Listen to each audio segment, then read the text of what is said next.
Heç fikir vermisiniz? Həyəcanlandıqda mədənizdə qəribə bir sancı hiss edirsiniz. Bəzən əsəbləşəndə iştah itir, bəzən isə tam əksinə, həddindən artıq yemək istəyirik. Bütün bunların səbəbi stressdir. Bəli, düşündüyünüzdən daha güclüdür.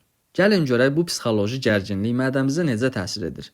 İnsan stres yaşadıqda beyin bir siqnal göndərir. Təhlükə var və bu siqnal birbaşa mədəyə çatır. Nəticədə mədədə turşuluq artır, əzələlər sıxılır və bu da ağrı, sancı, köp, hətta ürək bulanmasına səbəb olur. Bu hal tibbdə stressə bağlı dispepsiya adlanır.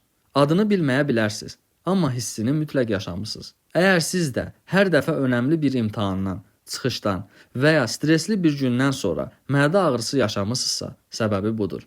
Unutmayın, mədə sadəcə yeməyi həzm etmir, duyğuları da həzm edir. Stresi idarə etmək mədə sağlamlığınızı qorumağın ən vacib yollarından biridir. Rahat nəfəs alın, yavaş yeyin və bəzən də sadəcə dayanıb özünüzə yaxşı davranın. Çünki sağlam mədə sağlam ruhun güzgüsüdür.